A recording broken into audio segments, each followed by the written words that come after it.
Good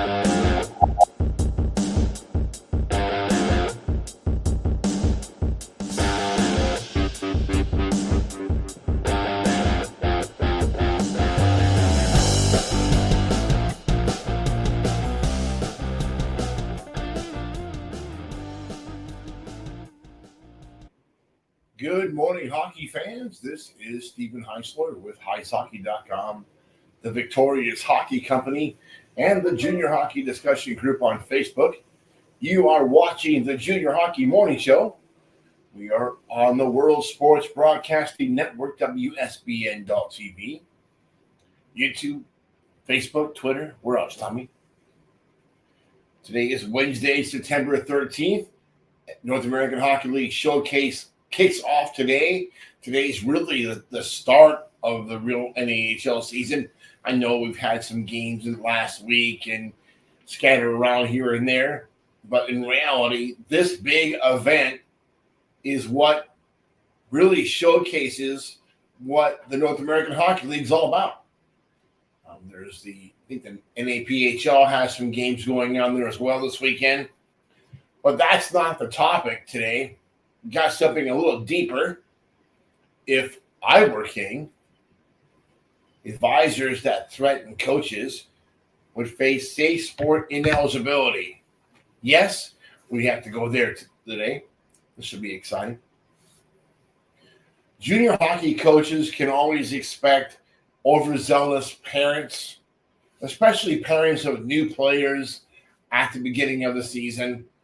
They come out of youth hockey, out of AAA or high-level AA. They get to the junior team, and the parent still thinks that they can, manipulate, talk to, coax the coach into getting more ice time for their kid. In the end, most parents figure out real quick that does not work, and all that really does is kind of labels the player as a problem because of the parents. Just the way it is. And those players get that flag really for the rest of their careers. It's best for parents not to do that. It's best for parents to let the player deal with the coach or a player advisor.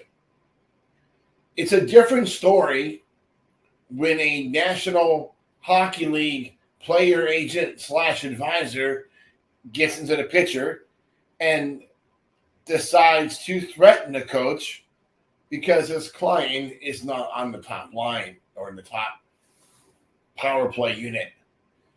It's different when that same agent tries to throw his connection to the New York area hockey mafia into the conversation. Look it. I know you're from New York. I know you think it's about your group or your gang, but this isn't The Sopranos. What's next? Forget about it. This is what the agent said. We can have this argument now or in Blaine in front of God and everybody, and that won't work out for you. The Center for Safe Sports Standards should also be in full effect to protect coaches from intimidation, threats, and harassment from any individual working in the game. Yes, that must include those individuals or groups that act as advisors or agents. It's a sad situation when a coach is concerned about the possibility of a physical altercation instead of worrying about his team when he walks into the rink. The kid's trying to do his job. Young coach is just trying to do his job. Where a player is on the power play, what line he's on, is really none of the agent or advisor's concern. Nothing you are going to say is going to change that. The situation is worse when the player is actually a pretty good kid. It must be embarrassing for the kid to have the coach tell him, hey, look, I'm not talking to your advisor again. He's a donkey. Tell him not to call me.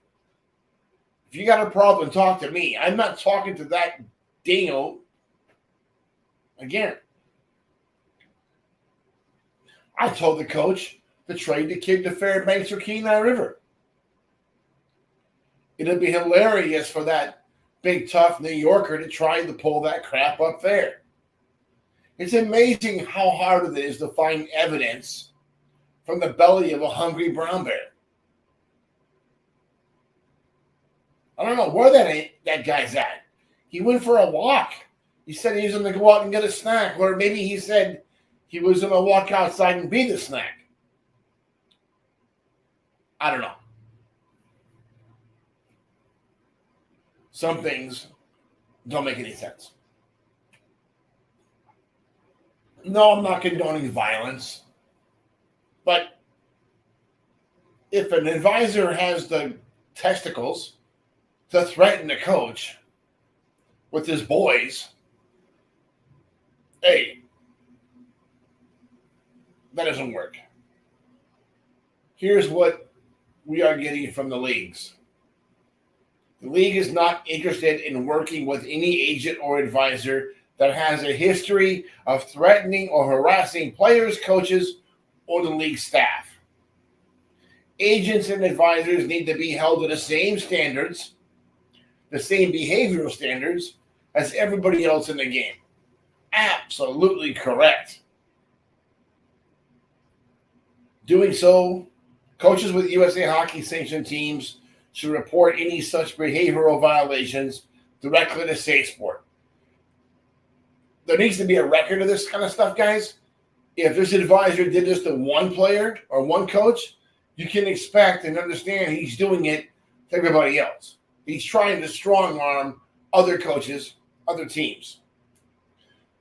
Doing so would create a track record that Safe Sport needs to see. We already know that this big-time NHL player and agent has had similar run-ins with coaches in the NHL and even the USHL. Like any child, he will continue the nonsense until real consequences are delivered. A Safe Sport ineligible tag would begin to do the trick. Here's a problem with that. We are in a world where Tony Da Silva is permanently ineligible, but also working as a player advisor. He has circumvented that Safe Sport ban, and there's nothing we can really do about it. So what can the hockey community do about an agent that intimidates his young coaches? I'll tell you what can happen. If that behavior continues and we hear about it again, he's going to find out what happens when everybody knows his name. Yes, he's an attorney because he's an NHL agent. Yes, he works for a big-time New York law firm. That's why I'm not saying his name. But Busta, I know who you are. And if it continues, I'm going to make sure everybody knows who you are.